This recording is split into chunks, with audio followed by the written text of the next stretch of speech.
Report of the Imperial Commission on the Disaster at Ionith Part 4. Conclusion.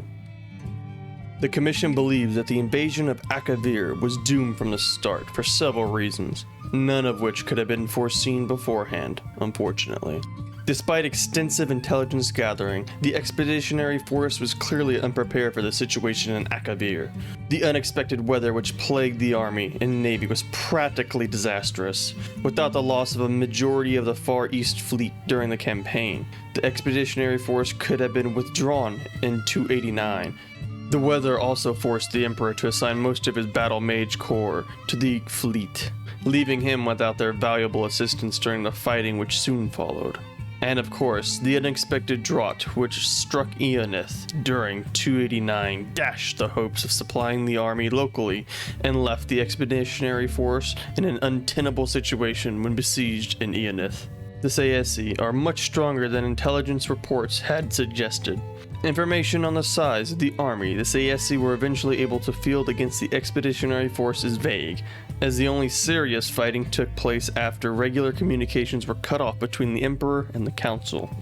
Nevertheless, it seems likely that the Sayesi outnumbered the Emperor's forces by several times, as they were able to force 4 crack legions into retreat and then keep them under siege for several months. As was stated previously, the Commission declines to criticize the initial decision to invade Akavir. Based on what was known at the time, the plan seemed sound. It was only with the benefit of hindsight does it become obvious that the invasion had little chance of success. Nevertheless, the Commission believes several valuable lessons can be taken from this disaster. First, the Sayesi may have extremely powerful arcane forces at their command. The possibility that they may have manipulated the weather across such a vast region seems incredible, and it should be noted that 3 commissioners strongly objected to this paragraph even being included in the report, but the Commission believed that this matter deserves urgent investigation.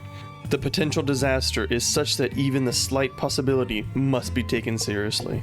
Second, the Sayesi appear to possess no navy to speak of. The expeditionary force was never threatened by sea, and the Far East fleet fought nothing but the weather. Indeed, initial plans called for a portion of the fleet to remain in Akavir for use in coastal operations, but in the event that there were very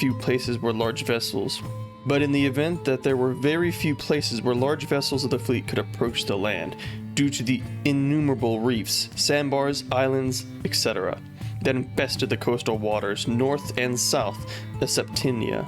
Due to the utter lack of trees in the plain around Septimia and Ionith, the expeditionary force was unable to build smaller vessels, which could have been used to navigate the shallow coastal waters.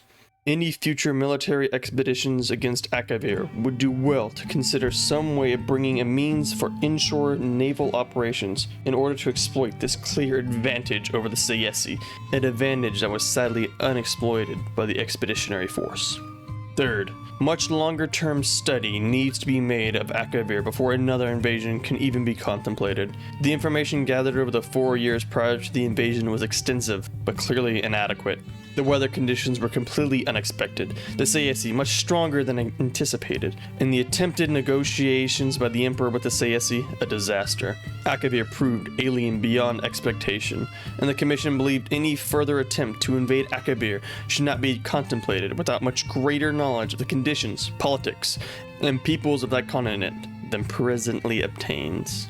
Finally, the Commission unanimously concludes that given what we know now, any attempt to invade Akavir is folly, at least in the present state of the Empire. The Empire's legions are needed at home. One day, a peaceful, united Empire will return to Akavir and exact severe retribution for the disaster at Ionith and our fallen Emperor, but that day is not now, nor in the foreseeable future. I want to thank you for listening to this episode of Stories of Skyrim. Make sure to leave a like if you enjoyed it and consider sharing it with a friend who you think might also enjoy it as well. Until then, may the sands beneath your feet always be warm as you travel the dunes of elsewhere.